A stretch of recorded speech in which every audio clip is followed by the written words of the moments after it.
ಪ್ರಕೃತಿ ಭಗವಂತನ ಸೃಷ್ಟಿ, ಮಾನವನ ಕಲ್ಪನೆಗೂ ಮೀರಿದ ಅನೇಕ ದಿವ್ಯ ಶಕ್ತಿಗಳ ತಾಣ.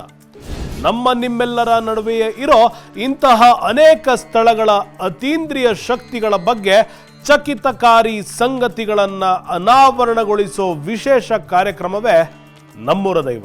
ಇದು ಕಲ್ಯಾಣ ಚಾಲುಕ್ಯರು ವಿಜಯನಗರದ ಅರಸರನ್ನ ಕಾಪಾಡಿದ್ದ ದೇವರು.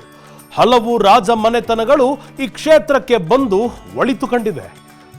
ಶತಮಾನಗಳಿಂದ ಇಲ್ಲಿ ನೆಲೆಸಿರುವ ಶಕ್ತಿ ಸ್ವರೂಪ ಇಂದಿಗೂ ಪವಾಡಗಳನ್ನ ಸೃಷ್ಟಿಸುತ್ತಲೇ ಇದೆ. ಇಲ್ಲಿ ಕಷ್ಟ ಅಂತ ಬಂದವರ ಬಾಳಲ್ಲಿ ಬೆಳಕು ಮೂಡುತ್ತಿದ್ದು ಅಚ್ಚರಿಗಳೇ ಘಟಿಸುತ್ತಿವೆಯಂತೆ. ಹಾಗಾದ್ರೆ ಆ ಕ್ಷೇತ್ರವಾದರೂ ಯಾವುದು? ಇಲ್ಲಿ ನೆಲೆಸಿರುವ ಆ ಶಕ್ತಿ ಎಂತಹದ್ದು? ತಿಳಿಯೋಣ ಬನ್ನಿ.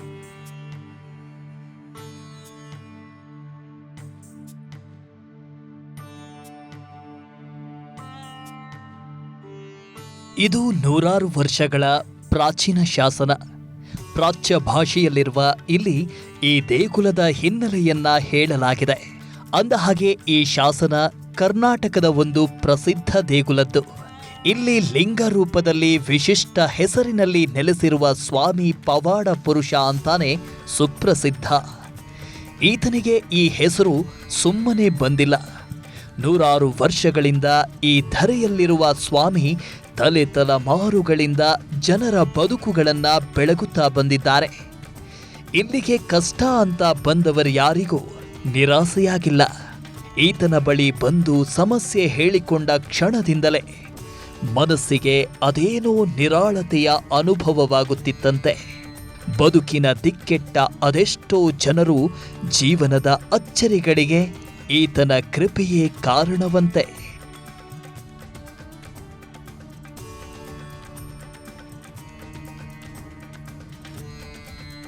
ನೋಡಿ, ಇವರ ಹೆಸರು ಅನ್ನಪೂರ್ಣಮ್ಮ ಗುತ್ತೇದಾರ್. ಇವರ ಬದುಕಿನ ಯಾವುದೇ ಕಷ್ಟ ಸುಖಗಳು ಬಂದ್ರು ಇವರು ಮೊದಲು ಬರೋದೇ ಈ ದೈವದ ಬಳಿಗೆ. ಇಲ್ಲಿಗೆ ಬಂದು ದೇವರ ಮುಂದೆ ಇಟ್ಟ ಎಲ್ಲ ಕಷ್ಟಗಳಿಗೂ ಇದುವರೆಗೂ ಪರಿಹಾರ ಲಭ್ಯವಾಗಿದೆಯಂತೆ. ಅಂದಹಾಗೆ ಇವರಿಗೆ 2 ಗಂಡು ಮಕ್ಕಳು.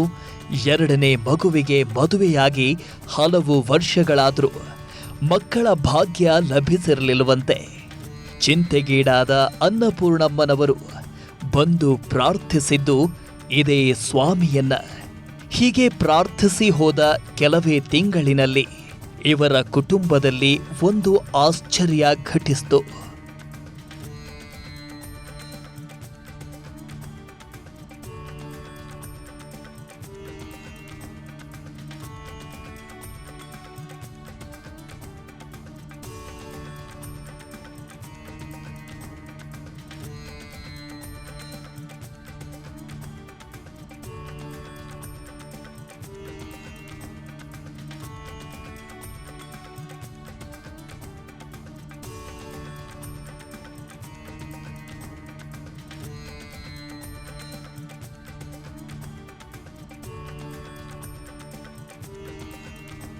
ಕೇಳಿದ್ರಲ್ವಾ? ಹೀಗೆ ಇಲ್ಲಿಗೆ ಬಂದು ಮಕ್ಕಳ ವಿಚಾರಕ್ಕೆ ಹರಸಿಕೊಂಡು ಹೋದ ನಂತರ ಇವರ ಮಗನ ಕುಟುಂಬದಲ್ಲಿ ಒಂದು ಮುದ್ದಾದ ಮಗುವಿನ ಆಗಮನವಾಯ್ತಂತೆ. ಈಗ ಈ ಕ್ಷೇತ್ರಕ್ಕೆ ಬಂದು ಶಾಶ್ವತ ಅಭಿಷೇಕಕ್ಕೆ ಕಾಣಿಕೆ ಸಲ್ಲಿಸಿದ್ದಾರೆ. ಇವರ ಬದುಕಲ್ಲಿ ನಡೆದ ಇನ್ನೊಂದು ಅಚ್ಚರಿ ಎಂದರೆ ಅನ್ನಪೂರ್ಣಮ್ಮನವರ ಕುಟುಂಬದ ಆಸ್ತಿ ವ್ಯಾಜ್ಯಕ್ಕೆ ಪರಿಹಾರವೇ ಸಿಗದಂತಾಗಿತ್ತಂತೆ. ಹಲವು ವಿವಾದಗಳು ಸುತ್ತಿಕೊಂಡಿದ್ದು ಅದು ಸದ್ಯಕ್ಕೆ ಪರಿಹಾರವಾಗದಂತೆ ಗೋಜಲಾಗಿತ್ತಂತೆ. ಆದರೆ ಈ ಕ್ಷೇತ್ರಕ್ಕೆ ಬಂದ ನಂತರ ಇಲ್ಲಿಯವರೊಬ್ಬರ ಸಲಹೆಯಂತೆ ಅನ್ನಪೂರ್ಣಮ್ಮನವರು ತಮ್ಮ ಆಸ್ತಿ ವ್ಯಾಜ್ಯ ಶೀಘ್ರವಾಗಿ ಇತ್ಯರ್ಥ ಮಾಡಪ್ಪ ಪರಮಾತ್ಮ ಅಂತ ಪ್ರಾರ್ಥಿಸಿಕೊಂಡು ತಮಗಿಷ್ಟದ ತಿಂಡಿಯೊಂದನ್ನ ಬಿಟ್ಟು ಬಿಡುವ ಸಂಕಲ್ಪ ಕೈಗೊಂಡ್ರಂತೆ. ಆನಂತರ ಇವರ ಆಸ್ತಿ ವ್ಯಾಜ್ಯ ಅಚ್ಚರಿಯಂತೆ ಶೀಘ್ರವಾಗಿ ಪರಿಹಾರವಾಗಿದೆ.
ಕಳೆದ 20ಕ್ಕೂ ಹೆಚ್ಚು ವರ್ಷಗಳಿಂದ ಇದ್ದ ಅವರ ಕೋರ್ಟ್ ವ್ಯಾಜ್ಯ ಈ ಕ್ಷೇತ್ರದಲ್ಲಿ ಹರಕೆ ಹೊತ್ತ ಕೆಲವೇ ತಿಂಗಳುಗಳಲ್ಲಿ ಪರಿಹಾರವಾಗಿ ಬಿಡ್ತಂತೆ. ಹೀಗೆ ಈ ಕ್ಷೇತ್ರಕ್ಕೆ ಹರಕೆ ಹೊತ್ತು ಹೋದ ಅದೆಷ್ಟೋ ಜನರ ಬದುಕುಗಳಲ್ಲಿ ಹೀಗೆ ಒಂದಿಲ್ಲೊಂದು ರೀತಿಯಲ್ಲಿ ಪರಿಹಾರಗಳು ದೊರಕಿ ಅವರ ಜೀವನಗಳೇ ಬದಲಾಗಿವೆ.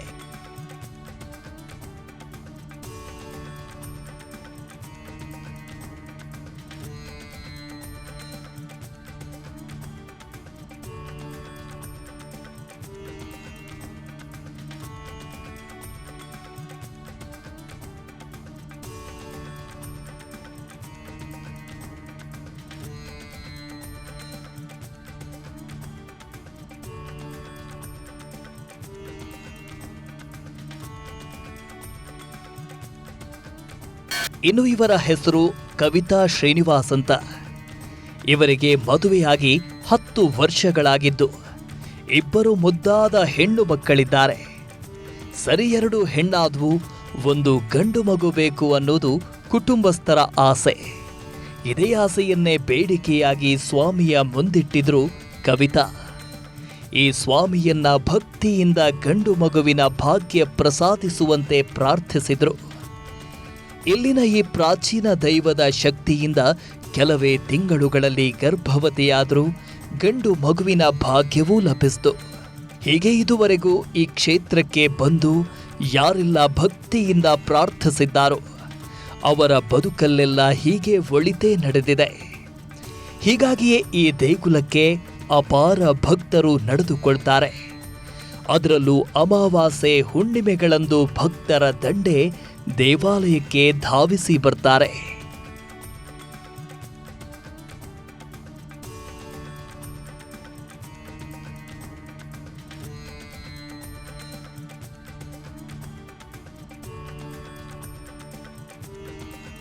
ಭಕ್ತರ ಇಷ್ಟೆಲ್ಲ ಸಮಸ್ಯೆಗಳನ್ನ ಪರಿಹರಿಸಿಕೊಂಡು ಬರುತ್ತಿರುವ ಇಲ್ಲಿನ ದೈವಶಕ್ತಿ ಅರಸರ ಸಂಕಷ್ಟಗಳನ್ನು ಪರಿಹರಿಸಿದ್ದನಂತೆ.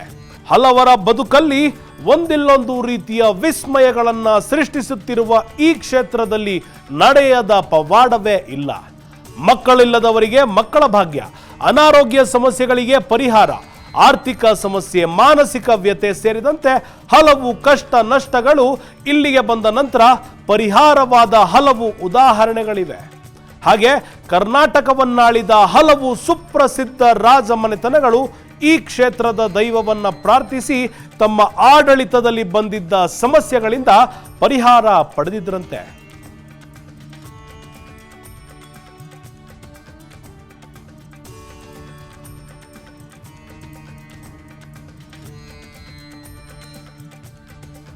ಬಾದಾಮಿ ಚಾಲುಕ್ಯ ರಾಜವಂಶವು ಕನ್ನಡ ನಾಡಿನ ಸುಪ್ರಸಿದ್ಧ ರಾಜಮನೆತನ. 6ನೇ ಶತಮಾನದಿಂದ ಪ್ರಾರಂಭವಾದ ಈ ರಾಜವಂಶ ದಕ್ಷಿಣ ಭಾರತದ ಈಗಿನ ಕರ್ನಾಟಕ ಪ್ರದೇಶದಲ್ಲಿ ಬಲಿಷ್ಠ ಆಡಳಿತ ಹೊಂದಿತ್ತು. ಅವರ ರಾಜಧಾನಿಯಾಗಿದ್ದದ್ದೇ ಇಂದಿನ ಬಾದಾಮಿ. ಇಲ್ಲಿ ಇಂದಿಗೂ ಇವರ ಆಡಳಿತದ ಕುರುಹುಗಳಿವೆ. ಬೃಹತ್ ಬಂಡೆಗಳನ್ನು ಕೊರೆದು ಕಟ್ಟಿಸಿರುವ ಗುಹಾಂತರ ದೇಗುಲಗಳಿವೆ. ಸಂಕೀರ್ಣವಾದ ಕೆತ್ತನೆಗಳು ಮತ್ತು ಜಲಾಶಯಗಳಿಗೆ ಹೆಸರುವಾಸಿಯಾದ ಪ್ರದೇಶ ಇದು. ಇಲ್ಲಿ ಬಾದಾಮಿ ಚಾಲುಕ್ಯರ ವಂಶಗಳು ಆಡಳಿತದ ಕೇಂದ್ರವನ್ನ ಹೊಂದಿದ್ವು. ಈ ರಾಜವಂಶವು ಬಹು ಧಾರ್ಮಿಕ ಸಂಪ್ರದಾಯಗಳನ್ನು ಉಳಿಸಿ ಬೆಳೆಸಿತ್ತು. ಅವರ ಸಾಮ್ರಾಜ್ಯದಲ್ಲಿ ಧಾರ್ಮಿಕ ಸಾಮರಸ್ಯದ ವಾತಾವರಣವಿದ್ದು ಹಿಂದೂ ಧರ್ಮ, ಜೈನ ಧರ್ಮ ಮತ್ತು ಬೌದ್ಧ ಧರ್ಮಗಳೆಲ್ಲವೂ ಅವರ ಆಳ್ವಿಕೆಯಲ್ಲಿ ಆಶ್ರಯ ಕಂಡುಕೊಂಡಿದ್ವು. ಇವತ್ತು ಇಷ್ಟೆಲ್ಲ ಪವಾಡಗಳನ್ನು ಸೃಷ್ಟಿಸುತ್ತಿರುವ ಈ ದೇಗುಲವನ್ನ ನಿರ್ಮಾಣವಾಗಿದ್ದು ಕೂಡ ಕಲ್ಯಾಣ ಚಾಲುಕ್ಯ ದೊರೆ 1ನೇಯ ಸೋಮೇಶ್ವರನ ಕಾಲಾವಧಿಯಲ್ಲಿ ಅಂತ ಹೇಳುತ್ತೆ ಇತಿಹಾಸ. ಚಾಲುಕ್ಯ ದೊರೆಗಳು ಈ ಸ್ವಾಮಿಗೆ ನಿಷ್ಠರಾಗಿ ನಡೆದುಕೊಳ್ತಾ ಇದ್ರಂತೆ.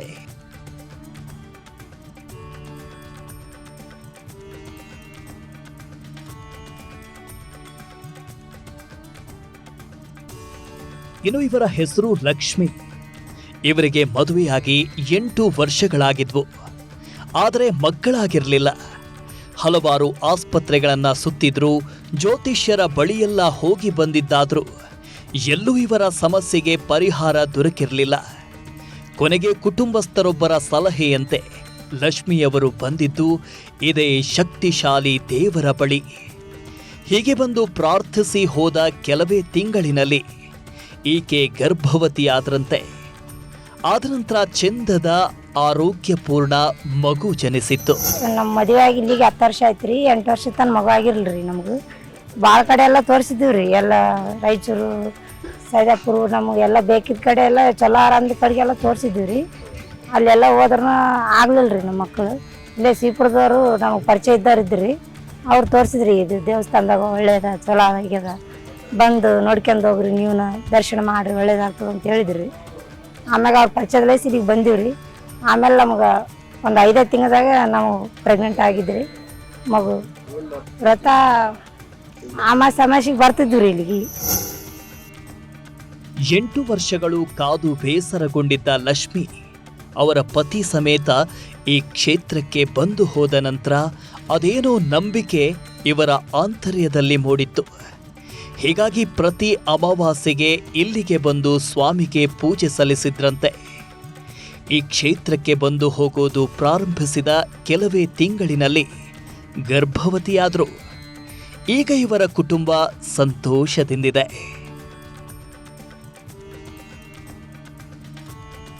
ಇನ್ನು ಇವರ ಹೆಸರು ಶಿವಶರಣಪ್ಪ ಅಂತ. ಇವರು ಮನಸ್ಸಿನಂತೆಯೇ ಮಹದೇವ ಅಂತಾನೆ ನಂಬ್ತಾರೆ. ಕಾರಣ ಇಲ್ಲಿರೋ ದೇವರು ಇವರ ಮನೋಭಿಲಾಷೆಗಳನ್ನೆಲ್ಲ ಈಡೇರಿಸಿದ್ದಾರಂತೆ. ಇವರ ಮಗನಿಗೆ ಮದುವೆಯಾಗಿ 6 ವರ್ಷಗಳಾಗಿದ್ವು. ಆದರೆ ಮನೆಗೆ ಮೊಮ್ಮಗುವಿನ ಆಗಮನವಾಗಿರಲಿಲ್ಲ. ಎಷ್ಟೇ ಆಸ್ಪತ್ರೆಗಳು, ಮಠಮಾನ್ಯಗಳನ್ನು ಸುತ್ತಿದ್ರು ಸೊಸೆಗೆ ಮಕ್ಕಳಾಗುವ ಮುನ್ಸೂಚನೆಯೇ ಗೋಚರಿಸಲಿಲ್ಲ. ಕೊನೆಗೆ ಈ ದೇವರ ಬಳಿ ಬಂದು ಹೋದ ನಂತರ ಈಗ ಇವರ ಮನೆಯಲ್ಲಿ ಮಗುವಿನ ಕೇಕೆ ಕೇಳಿ ಬರುತ್ತಿದೆ. ನಮ್ಮ ಮನುಷ್ಯನಂತೆ ಮಾದೇವ ಇದ್ದಂಗೆ ನಮಗೆ ಪ್ರತಿಯೊಂದಕ್ಕೂ ಭಾಳ ಆಶೀರ್ವಾದ ಮಾಡಿದ್ದಾರೆ ದೇವರು. ನಮ್ಮ ಮನಸ್ಸಿಗೆ ಏನು ಅನಿಸಿಕೆ ಆಗಿದೆ, ನಮ್ಮ ಮನಸ್ಸು ಸಂಕಲ್ಪ ಏನು ಮಾಡಿದ್ದೀವಿ ಅದನ್ನು ಪೂರ್ಣ ನೆರವೇರಿಸ್ಕೊಟ್ಟಂಥ ಜಗದೊಡೆಯರಂದ್ರೆ ಹೇಳೋಕ್ಕೆ ಏನು ತಪ್ಪಾಗಲಿಕ್ಕಿಲ್ಲ. ಏನು ಅಮೃತವಾಣಿ. ಆಮೇಲೆ ಅವರ ಅಪ್ಪಣೆ ಮೇರೆಗೆ ಕೂಡಲೇ ಮಗನಿಗೆ ಮದುವೆ ಮಾಡಿದ್ದೀವಿ. 6 ವರ್ಷ ಆಗಿತ್ತು. 6 ವರ್ಷದಿಂದನೂ ಸಂತಾನ ಭಾಗ್ಯದಿವಲ್ಲ, ಎಲ್ಲ ದೇವರಿಗೂ ಎಲ್ಲ ಕೇಳ್ಕೊಂತಿದ್ದು ಇಲ್ಲಿ ಬಂದ ಮ್ಯಾಕೆ ಅಪ್ಪರ ಆಶೀರ್ವಾದ ಆಯಿತು.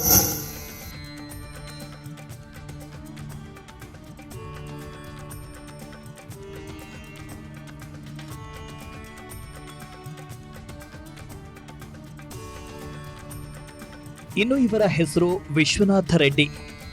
ಈ ಭಾಗದ ಪ್ರತಿಷ್ಠಿತ ಕುಟುಂಬದವರು. ಮೊದಲು ಇವರ ಇಡೀ ಮನೆತನವೇ ತೀವ್ರ ಬಡತನದಲ್ಲಿತ್ತು. ಆದರೆ ಅದ್ಯಾವಾಗ ಈ ದೇವಾಲಯದ ಸಂಪರ್ಕಕ್ಕೆ ಬಂದರೋ ಇವರ ಇಡೀ ಕುಟುಂಬವೇ ಇವತ್ತು ಅಭಿವೃದ್ಧಿ ಕಂಡಿದೆಯಂತೆ. ವಿಶ್ವನಾಥ ರೆಡ್ಡಿಯವರಿಗೆ ಒಳ್ಳೆ ಉದ್ಯೋಗ ದೊರಕಿತು. ಇವರ ಅಣ್ಣ ತಮ್ಮಂದಿರು ಆರ್ಥಿಕಾಭಿವೃದ್ಧಿ ಹೊಂದಿದರಂತೆ. ಮಕ್ಕಳು, ಅವರ ವಿದ್ಯಾಭ್ಯಾಸ ಎಲ್ಲವೂ ಈ ಸ್ವಾಮಿಯ ಕೃಪೆಯಿಂದ ಚೆನ್ನಾಗೇ ಆಗಿತ್ತು. ಇವತ್ತು ಎಲ್ಲ ರೀತಿಯಿಂದಲೂ ವಿಶ್ವನಾಥ ರೆಡ್ಡಿಯವರು ಸುಖಿಯಾಗಿದ್ದಾರೆ. ಇದಕ್ಕೆ ಕಾರಣವೇ ಈ ಮಂದಿರದಲ್ಲಿ ಕುಳಿತು ನಿಶಬ್ದವಾಗಿ ಪವಾಡಗಳನ್ನು ಮಾಡುತ್ತಿರುವ ಶಿವಶಕ್ತಿ. ನಮಗೆ ಈ ಹಿಂದೆ ಭಾಳಷ್ಟು ಬಡತನ ಇತ್ತು ಮತ್ತು ಉದ್ಯೋಗ ಇರಲಿಲ್ಲ. ನಾವು ಸುಮಾರು 45-50 ವರ್ಷಗಳ ಹಿಂದೆ ನಮ್ಮ ಈ ಕ್ಷೇತ್ರಕ್ಕೆ ನಾವು ನಡ್ಕೊತಾ ಇದ್ದೀವಿ. ಈ ಕ್ಷೇತ್ರಕ್ಕೆ ನಡ್ಕೊಂಡ ನಂತರ ನಮಗೆ ಭಾಳಷ್ಟು ಅಭಿವೃದ್ಧಿ ಆಗಿರ್ತದೆ. ಕುಟುಂಬದಲ್ಲಿ ಆಗಿರ್ಬೋದು, ನೌಕರಿಯಲ್ಲಿ ಆಗಿರ್ಬೋದು, ಮತ್ತು ನಮ್ಮ ಮದುವೆ ಆಗಿರಬಹುದು, ನಮ್ಮ ಅಣ್ಣ ತಮ್ಮರಿಗಾಗಿರ್ಬೋದು, ಭಾಳಷ್ಟು ಈ ಕ್ಷೇತ್ರಕ್ಕೆ ಬಂದಾಗ ನಾವು ಅಭಿವೃದ್ಧಿಯನ್ನು ಕಾಣ್ತಾ ಇದ್ದೇವೆ. ಮತ್ತು ಸುಮಾರು 45-50 ವರ್ಷದ ಹಿಂದೆ ನಮಗಿದ್ದ ಕಷ್ಟ ಈಗ ಇಲ್ಲ. ಈಗ ಭಾಳಷ್ಟು ನಾವು ಅಭಿವೃದ್ಧಿ ಕಾಣ್ತಾ ಇದ್ದೀವಿ.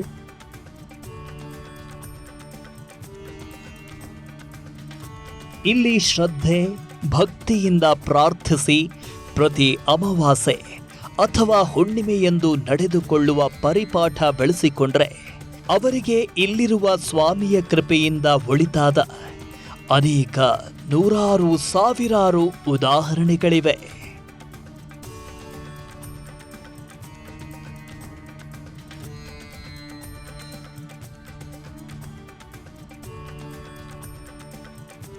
ಅದೆಷ್ಟೋ ಭಕ್ತರ ಬಾಳಲ್ಲಿ ಮಕ್ಕಳ ಭಾಗ್ಯ ಕರುಣಿಸಿದ, ಬೇಡಿ ಬಂದವರು ಆರ್ಥಿಕ ಸಮಸ್ಯೆಗಳನ್ನ ಪರಿಹರಿಸಿದ್ದ. ಈ ದೈವವಾದರೂ ಯಾವುದು? ಇಲ್ಲಿ ನೆಲೆಸಿರುವ ಈ ಶಿವನ ಹೆಸರಾದರೂ ಏನು? ಪಾರ ಭಕ್ತರ ಬಾಳಲ್ಲಿ ಇಷ್ಟೆಲ್ಲ ಅಚ್ಚರಿಗಳನ್ನ ಸೃಷ್ಟಿಸುತ್ತಿರುವ, ಅವರ ಜೀವನಗಳನ್ನ ಉದ್ಧರಿಸುತ್ತಿರುವ ಶಕ್ತಿ ಕ್ಷೇತ್ರ ಕರ್ನಾಟಕದ ಒಂದು ಸುಪ್ರಸಿದ್ಧ ತಾಣ. ಪವಿತ್ರ ನದಿಯ ಸಂಗಮ ಕ್ಷೇತ್ರದಲ್ಲೇ ಇದು ನೆಲೆಸಿದ್ದು. ಯಾವುದು ಈ ತಾಣ? ತಿಳಿಯೋಣ ಬನ್ನಿ. ಶಿವ ಪರಮೇಶ್ವರ ನಾನಾ ಜನ್ಮಗಳಲ್ಲಿ ಅಂಟಿಸಿಕೊಂಡು ಬಂದ ಜನರ ಕರ್ಮ ಕಳೆದು ಮೋಕ್ಷ ಕರುಣಿಸುವ ಕರುಣಾಕರ. ಇಂಥ ಶಿವ ಇಲ್ಲಿ ವಿಶೇಷವಾದ ಹೆಸರಿನಿಂದ ನೆಲೆಸಿದ್ದಾನೆ. ಭಕ್ತರ ಜೀವನವನ್ನು ಉದ್ಧರಿಸುವ ಪ್ರಭುವಾಗಿ ನೆಲೆಸಿದ್ದಾನೆ. ಅವನೇ ಕೃಷ್ಣವೇಣಿ ಭೀಮ ಸಂಗಮದಲ್ಲಿ ಸಾವಿರಾರು ವರ್ಷಗಳಿಂದ ನೆಲೆಸಿರುವ ಸಂಗಮೇಶ್ವರ.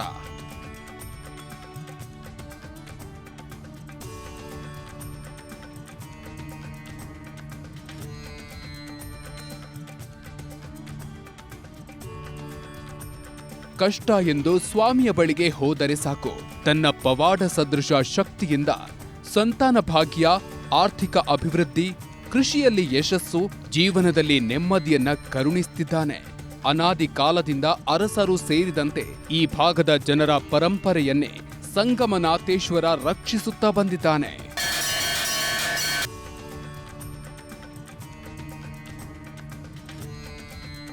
ಕೃಷ್ಣವೇಣಿ ಭೀಮಾ ಸಂಗಮ ಕ್ಷೇತ್ರ ಕುರಿತು ಹೇಳುವುದಾದರೆ, ಬಹು ಪ್ರಾಚೀನ ಇತಿಹಾಸ ದೇವಸ್ಥಾನಗಳಲ್ಲಿ ಈ ಕಲ್ಯಾಣ ಕರ್ನಾಟಕದ ಭಾಗದಲ್ಲಿ ಕೃಷ್ಣವೇಣಿ ಭೀಮಾ ಸಂಘವು ಒಂದು ಬಹು ಪ್ರಾಚೀನವಾದ ಜಾಗೃತ ಸ್ಥಾನವಾಗಿದೆ ಅಂತ ಹೇಳ್ಬೋದು. ಸುಮಾರು ಈ ಕ್ಷೇತ್ರಕ್ಕೆ ಬದಾಮಿ ಚಾಲುಕ್ಯರು, ಕಲ್ಯಾಣದ ಚಾಲುಕ್ಯರು, ವಿಜಯನಗರದ ಅರಸು, ಹೀಗೆ ಅನೇಕ ಜನ ರಾಜರುಗಳು ಬಂದು ಹೋಗಿರ್ತಕ್ಕಂಥ ಇತಿಹಾಸವನ್ನು ನಾವು ಇಲ್ಲಿ ಸಂಗಮದಲ್ಲಿ ಶಾಸನಗಳಲ್ಲಿ ಹಚ್ಚು ಹಸಿರಾಗಿ ಇವತ್ತಿಗೂ ಕೂಡ ಕಾಣಲು ಸಾಧ್ಯವಾಗುತ್ತದೆ. ಇಂಥ ಒಂದು ಜಾಗೃತ ಸ್ಥಳಕ್ಕೆ ಅನೇಕ ಜನ ರಾಜರುಗಳಾಗಲಿ ಭಕ್ತರುಗಳಾಗಲಿ ಬಂದು ಇಲ್ಲಿ ನಡೆದುಕೊಂಡು ತಮ್ಮ ಇಷ್ಟಾರ್ಥ ಸಿದ್ಧಿಗಳನ್ನು ಮಾಡಿಕೊಂಡಿರ್ತಕ್ಕಂಥದ್ದನ್ನು ನಾವು ಇವತ್ತಿಗೂ ಕೂಡ ಭಕ್ತರ ವಿಚಾರಿಸಿದಾಗ ತಿಳ್ಕೊಳ್ಬೋದು. ಪವಿತ್ರ ಕ್ಷೇತ್ರವು ಹಲವಾರು ರಾಜ ಮಹಾರಾಜರ ಕಷ್ಟಗಳಿಗೆ ಪರಿಹಾರ ಕಲ್ಪಿಸಿರುವ ಪುಣ್ಯಕ್ಷೇತ್ರ. ರಾಜ ಮಹಾರಾಜರ ಕಾಲದಿಂದ ಇಂದಿನವರೆಗೂ ಈ ದೇವರಲ್ಲಿ ಹರಕೆ ಹೊತ್ತು ಪೂಜೆ ಮಾಡಿದ್ರೆ ಅನೇಕ ಸಂಕಷ್ಟಗಳು ದೂರವಾಗಿ ನೆಮ್ಮದಿಯಿಂದ ಬದುಕು ಕರುಣಿಸ್ತಾನೆ. ಈ ಕ್ಷೇತ್ರ ಇರೋದು ಯಾದಗಿರಿ ಜಿಲ್ಲೆಯ ವಡಗೇರ ತಾಲೂಕಿನ ಸಂಗಮ ಗ್ರಾಮದಲ್ಲಿ. ಇದು ಕೃಷ್ಣ ಭೀಮಾ ನದಿಯ ತೀರದಲ್ಲಿದೆ. ಕೃಷ್ಣವೇಣಿ ಭೀಮ ಸಂಗಮದ ಪವಿತ್ರ ಕ್ಷೇತ್ರವೇ ಶ್ರೀ ಸಂಗಮೇಶ್ವರನ ನೆಲೆವೀಡು. ಈ ದೇವಾಲಯವು ಐತಿಹಾಸಿಕ ಸ್ಥಾನ ಪಡೆದಿದೆ. ಬಾದಾಮಿ ಚಾಲುಕ್ಯರು, ಕಲ್ಯಾಣ ಚಾಲುಕ್ಯರು, ವಿಜಯನಗರದ ಅರಸರು, ಹೀಗೆ ಅನೇಕ ಅರಸರು ಸಂಗಮನಾಥನ ಸನ್ನಿಧಿಯಲ್ಲಿ ದರ್ಶನ ಪಡೆದು ಪಾವನರಾಗಿದ್ದಾರೆ.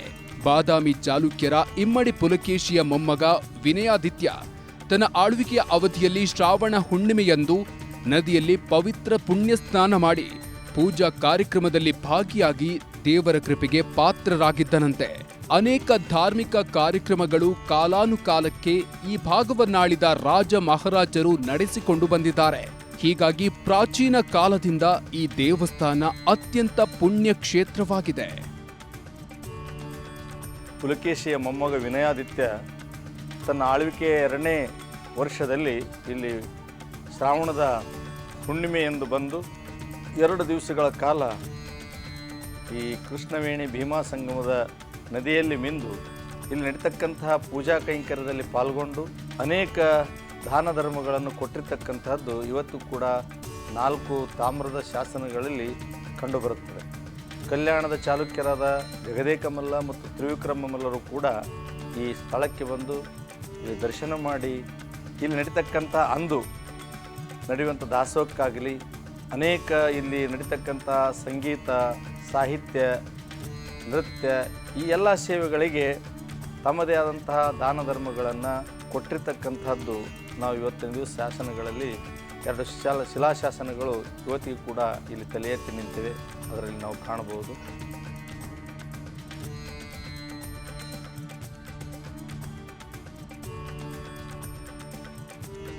ನಿತ್ಯವೂ ದೇವಸ್ಥಾನದಲ್ಲಿ ಪೂಜೆ ಕೈಂಕರ್ಯ ಕೈಗೊಳ್ಳಲಾಗ್ತಾ ಇದೆ. ಅಮಾವಾಸ್ಯೆ ದಿನ ಯಾದಗಿರಿ ಹಾಗೂ ರಾಯಚೂರು ಜಿಲ್ಲೆಯಿಂದ ಅನೇಕ ಭಕ್ತರು ಆಗಮಿಸಿ ಪೂಜೆ ಸಲ್ಲಿಸಿ ಕಷ್ಟ ನಿವೇದಿಸಿಕೊಳ್ತಾರೆ. ಭಗವಂತ ಇಷ್ಟಾರ್ಥ ಈಡೇರಿಸುತ್ತಾನೆ ಎಂಬುದು ಭಕ್ತರ ನಂಬಿಕೆ. ಸಂಗಮೇಶ್ವರ ಮಠದಲ್ಲಿ ಶ್ರೀ ಕರುಣೇಶ್ವರ ಶಿವಾಚಾರ್ಯ ಮಹಾಸ್ವಾಮಿಗಳು ಇದ್ದು ಸಂಗಮೇಶ್ವರನ ಕೃಪೆಯಿಂದ ಭಕ್ತರ ಕಷ್ಟಗಳಿಗೆ ಪರಿಹಾರವನ್ನು ಸೂಚಿಸುತ್ತಿದ್ದಾರೆ. ಪ್ರತಿ ವರ್ಷ ಅದ್ಧೂರಿಯಾಗಿ ಜಾತ್ರೆ ನಡೆಯುತ್ತೆ. ರಾಜ್ಯದ ವಿವಿಧ ಭಾಗದಿಂದ ಭಕ್ತರು ಜಾತ್ರೆಯಲ್ಲಿ ಭಾಗವಹಿಸುತ್ತಾರೆ.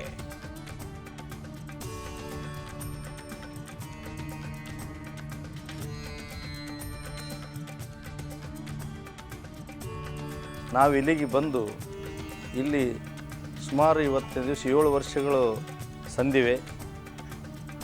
ಇಲ್ಲಿ ಮಠವನ್ನು ಸ್ಥಾಪನೆ ಮಾಡಿ ಇಲ್ಲಿ ಭಕ್ತರೊಡಗೂಡಿ ನಾವೆಲ್ಲರೂ ಕೂಡ ಒಗ್ಗೂಡಿ ಇಲ್ಲಿ ಜಾತ್ರೆ ಆಗಲಿ, ಅನೇಕ ಸಾಂಸ್ಕೃತಿಕ ಕಾರ್ಯಕ್ರಮ ಆಗಲಿ, ಶಿವಾನುಭವ ಗೋಷ್ಠಿ ಆಗಲಿ ಇತ್ಯಾದಿ ಧಾರ್ಮಿಕ ಸಾಂಸ್ಕೃತಿಕ ಕಾರ್ಯಕ್ರಮಗಳನ್ನು ನಡೆಸಿಕೊಂಡು ಬರ್ತಾ ಇದ್ದೀವಿ. ಈ ತಾಣದಲ್ಲಿ ಸಂಗಮೇಶ್ವರ ಅಷ್ಟೇ ಅಲ್ಲ, ಜಾಗೃತ ಶಕ್ತಿ ಕಾಳಿಕಾದೇವಿ ಮತ್ತು 2 ವಿಶೇಷ ಅಂದರೆ ಇಲ್ಲಿ 2 ಮುಖದ ಆಂಜನೇಯ ಸ್ವಾಮಿ ತಲೆ ಎತ್ತಿ ನಿಂತಾನೆ.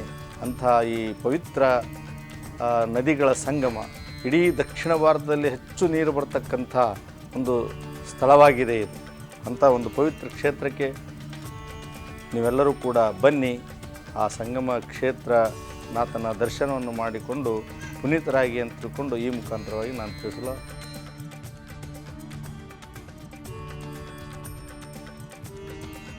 ಶಿವ ಪರಮೇಶ್ವರ ನಾನಾ ಹೆಸರುಗಳಲ್ಲಿ ಈ ಭುವಿಯಲ್ಲಿ ನೆಲೆಸಿದ್ದು ಮನುಕುಲವನ್ನು ಬೆಳಗುತ್ತಿದ್ದಾನೆ.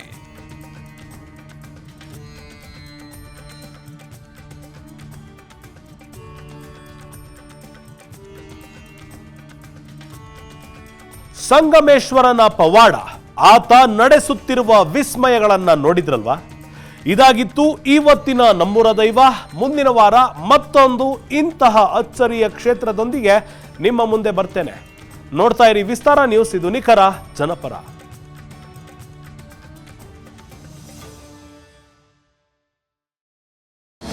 ಅನುಕ್ಷಣದ ಸುದ್ದಿಗಳಿಗಾಗಿ ವಿಸ್ತಾರ ನ್ಯೂಸ್ ಯೂಟ್ಯೂಬ್ ಚಾನೆಲ್ ಸಬ್ಸ್ಕ್ರೈಬ್ ಮಾಡಿ. ಹೊಸ ಸುದ್ದಿಗಳ ನೋಟಿಫಿಕೇಶನ್ಗಾಗಿ ಬೆಲ್ ಐಕಾನ್ ಕ್ಲಿಕ್ ಮಾಡಿ. ಲೇಟೆಸ್ಟ್ ಅಪ್ಡೇಟ್ಸ್ಗಾಗಿ www.vistaranews.com ವೆಬ್ಸೈಟ್ಗೆ ವಿಸಿಟ್ ಮಾಡಿ. ಅಂಗೈಯಲ್ಲೇ ಜಗತ್ತಿನ ಸುದ್ದಿ ತಿಳಿಯಲು ವಿಸ್ತಾರ ನ್ಯೂಸ್ ಕನ್ನಡ ಆಪ್ ಡೌನ್ಲೋಡ್ ಮಾಡಿ.